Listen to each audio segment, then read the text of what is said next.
Alright, hello everyone. I guess I did a update on Saturday. I thought I did it on Friday, so I felt a little guilty about not updating. Rather, I recorded something yesterday, but the sound didn't turn out too well, and I wasn't as far along as I am today. Alright, so let's take a look at what we've got. Go ahead and run it in Chrome.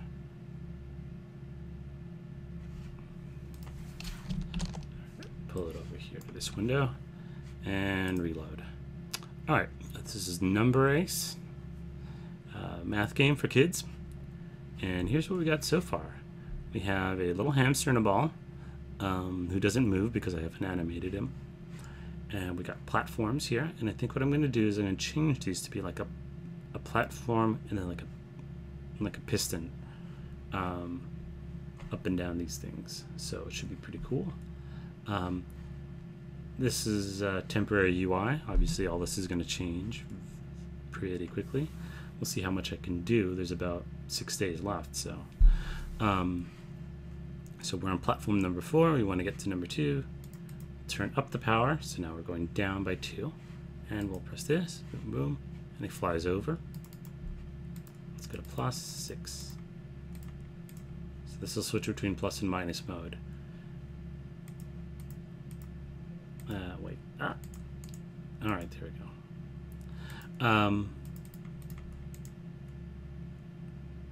All right, so that's working pretty good. We can add, subtract. We got little things going. The basic core of the game is in place. Let's go ahead and stop debugging so it doesn't get too slow. All right, so we are still working in TypeScript. Just like the previous game, didn't want to kind of change tracks too quickly. Here we have our game. We're using the require.js to load modules here, making it way easier than doing other things. We are loading files here using preload.js, or preload.js. I guess there's no dot there. So it's pretty simple. Basically, this loads, and then you can request file from the queue. And one thing that I'm probably going to do is I'm going to go ahead and make 2 sets of the finished graphic sets. Now these are pretty small, so I don't know that necessarily I want to compile them into one atlas or to one sprite sheet, simply because there might not be a reason to do so. It's a pretty quick loading game as it is, and I don't anticipate it being too big. There's no need to optimize for sprite sheet loading if your loading time is like 1 second, right? I mean, really, there's not. It's just not going to make enough of a difference to be worth the headache. But what I probably will do is I will probably split these up so that if this is playing on a mobile platform, that it will load mobile versions of the graphics, which will be possibly smaller. It'll actually be by probably the resolution, meaning that like Retina iPads will be still pretty high on the resolution list. And what's actually happening is that all these files are quite large and they're being downscaled. And there may be a way to cache them. Right now, drawing is the thing that's taking the most time here, but they're being downscaled so that they're all quite sharp. And let me show you. Let me run this again here. All right, so here's my game, and then let me reload. So let's say we have it here, right? We reload it, and it redoes all the graphics, resizes them, and fits it in there. This is gonna move somewhere. This will probably be down here, I think. All right. All right. Let me actually test this. I don't know if it's going to work. Let's see. Yep, works just fine. So let's say this was an iPad mini, which would be something like this, right? So it should be pretty good. So here's my thought. This is what I'm thinking for making this more of a game. Instead of just being plus and minus here, this right here will actually be different stunts that you can cycle through. Okay, so for instance, the most basic stunt you have at the beginning is that you can raise and lower the platform. Right, so boom, boom, fly. Right, raise and lower the platform, and then maybe like a bridge drops down and then like goes away. All right, so, but as you keep going, as you get correct answers, your I don't know, some kind of combo meter will fill up. The more correct answers you get, the higher your combo meter gets. And when you get, as your combo meter increases, right, you unlock new stunts. So for instance, instead of just going here, like I'm thinking like a pool cue, like a pinball thing, like bonk, and it goes flying off to there. All right. And the cool thing is that then you can, you know, you get little rewards, right? Another one might be a hook swings the hamster to the other side of the ravine, right? So different stuff will unlock as you get correct answers. So there's a little reward there. But there's a little more too.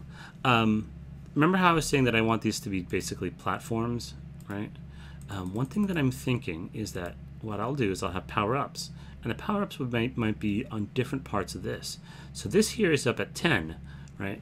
But this one the power-up might be down here at 8, or wherever, right? So you have to think, you're going to have to calculate those in your head based on the relative different distances, right? So it might be down here at whatever, in order to get that particular power-up, okay? And just the basic stunt will not let you get the power-up, right? You can try, but you'll fail. So as you gain power,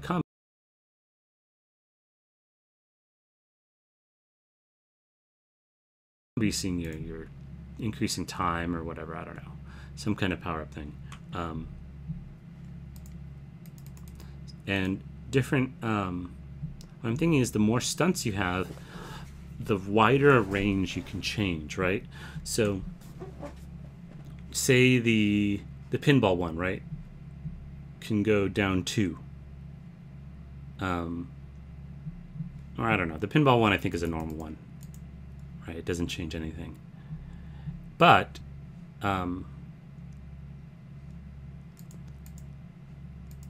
don't know how to explain this. I'm not entirely sure I want to do it exactly like this because it's, now that I'm thinking about it, it's a little complex, right?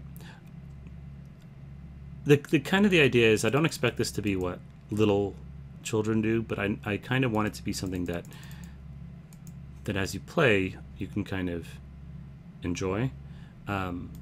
So what I'm thinking is that like different power-ups would allow you to do different things.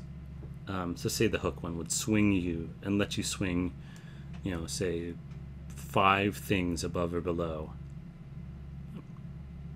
And I don't really know how to visualize that. So maybe I won't do that initially, but that's my thought, is that you can grab power-ups that are not on the main thing, and that will kind of reward you for going above and beyond, right? No, you can see the numbers, and it's telling you, and you can add them in your head or using your fingers or whatever. But if you go beyond that and you just do it in your head to get the power-up, then you're rewarded with other things. The idea being that you'll build that kind of number sense of the differences between numbers as you play it. So yeah, there you go.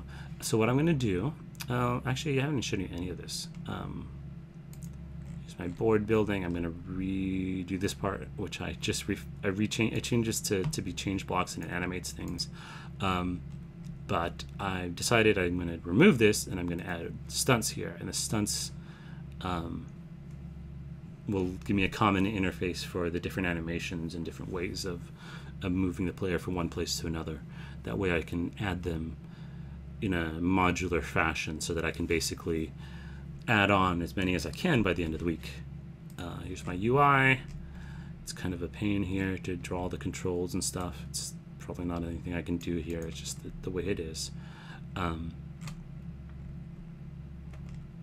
But I can draw different things depending on the right here, see, UI tablets is create controls. What I'll probably actually do is something else, like for instance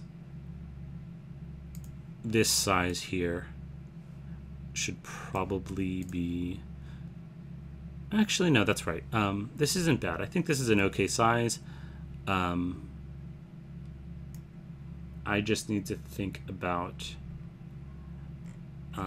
positioning, and that might be a little bit tricky, and it might depend. What I'm thinking is the bottom right corner will be for the controls. I was going to make them more elaborate, but I think I'm going to leave them pretty simple for now.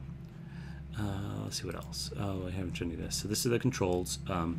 Right now I have the player in the control module. I don't really know where to put the player. I don't want to put them in the game module. The reason I put the player in the control module is because the player isn't like one player. It's actually a combination of things. But I'm actually think I'm going to remove the machine there and make the player just be the ball. And move them into a player module or something else, somewhere else. What I do have here is I have a controls, and then on my game I make a controls static here so that I have a singleton. Same for UI, by the way, so if I need to interact with the controls of the UI, I put that into the game module. I don't really have any problems with doing that. And I've come up with a very, very simple event system. I don't know why I decided not to use the regular DOM events. I just wasn't sure if it was a good idea. I've never done it, so I was like, well, if I don't know if it's a good idea and I don't really need to do a whole lot with each event, I think what I'll do is just, we'll just make our own custom event thing. It's literally like 10 lines. If you look here, the control schemes here, depending on what it is, it sets up the, see, it sets up the controls. Right now I set it to touch controls, so you click, but I could also set it to keyboard controls, and then I wouldn't have to draw the interface. So that's my idea. Right now there's only 2 modes, adding and subtracting. I really wish I had enumerated types, because I always like to keep these kind of magic things here very specific, so that I don't accidentally have a typo that causes bugs and things like that. I don't like using just strings for this kind of stuff. Really like having enumerated types, but I don't have that in TypeScript. And there's other ways I could do them, but I don't think this is necessary. Okay, anything else? I don't really think so. I think that's it. I got a lot going on here. Quite a bit of progress. One thing I need to do is I need to make the graphics look much better. They don't look good enough by far right now. And I want to add in the stunt system, and I want to add in like a combo meter and scoring, because those things are important. And we'll see what I can get done by the end of the week. I don't think it's going to have any of the more advanced game types, but it should, I hope, by the end of the week, at least be a game that is for children to play if they like, if they need to learn math. And I do have it running on my tablet. I've tried it on my Nexus 7, and it actually works pretty good. It's fast enough. It sounds like 20 frames per second, but it's fast enough to feel playable. If I try to run it on my phone, which is a Galaxy S2, it's rather slow.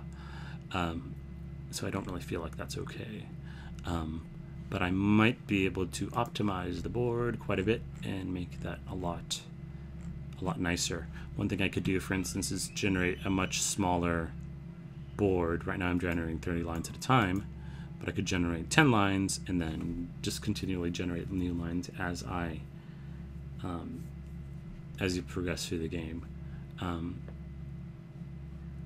that should be fine. It doesn't really matter. They're all in a container. I should just be able to... Actually, I don't know. No, it should be fine. I think this just compiles a container. The CreateJS, I think, just uses the container to do offsets and scaling and stuff. I shouldn't be scaling them all the time. I don't know. I might also be... I need to, like, pre-scale the graphics at the beginning and then, like, cache them all. CreateJS says I shouldn't do that, but I'm a little skeptical. I think it might give me a performance boost for doing that. We'll see. I haven't really decided yet. So yeah, there you go. Progress report for the 25th. We'll see how it goes in a couple days.